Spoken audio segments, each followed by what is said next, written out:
right, so how would you like your company's story to be told?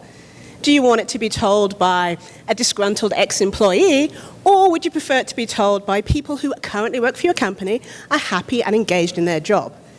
When candidates are looking for a new company to work for, they Google it.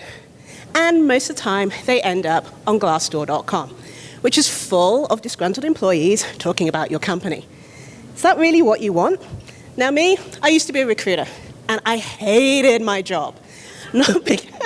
Okay, some recruiters. Not because I didn't like it, or not because I didn't like the company that I worked for, but because I was always being asked to do the impossible and not being given tools and flexibility to make it happen. I had to hire, and I had to hire now.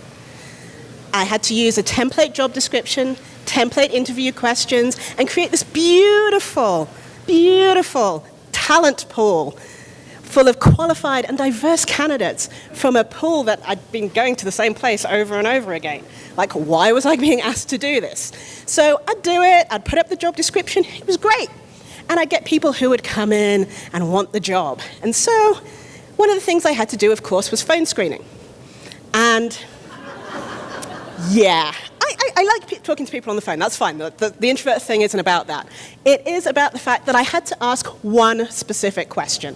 One question that I always had to ask, which I would never get a good answer for. And that question was, tell me what you know about our company and its culture. Yeah, culture, that thing that we can't really explain and stuff.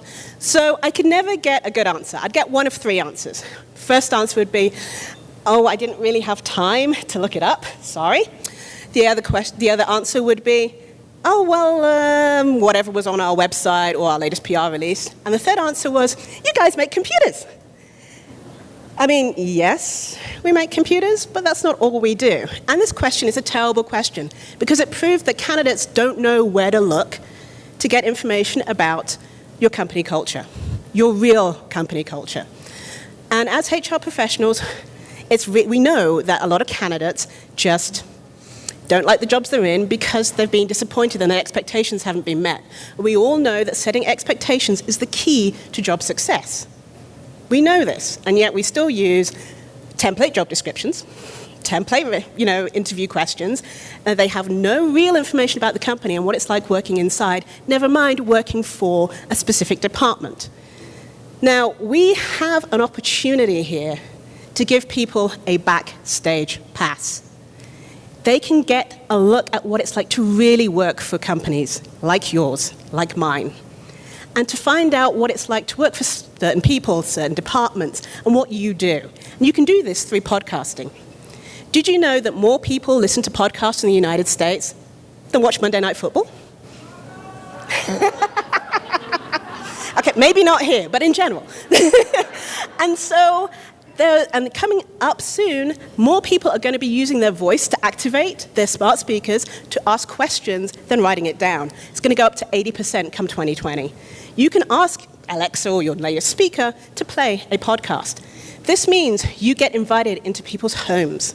And with the ecosystems, you can go from their car, from work, while they're walking the dog, while they're cooking in the house. A podcast can access all of that. This is your opportunity to give a backstage pass. You can talk about what it's like to work in your company. You can interview. General Electric did something really cool. They did a sci-fi thing that you could listen to. Unfortunately, only if you subscribe through iTunes. Podcasts are free and available in so many other places, so don't make that mistake. However, a company like Sephora did a great thing where they had stories from successful women. And it works. I know someone who left Google to go and work for Sephora because it spoke to her values and her beliefs. There is a diverse amount of people that listen to podcasts. And not only is it about listening to podcasts, you can get a transcript of the podcast. You can use it for social media. You can put it together and make it a book to market your company. There are so many things you can do. You can take video of it. And this all that can come from this one piece of content. And we all know content is king. And there's a really easy way to start. I can guarantee there's one person in your company that either listens to podcasts, has a podcast, or wants to start one. Ask them what the good thing to do would be.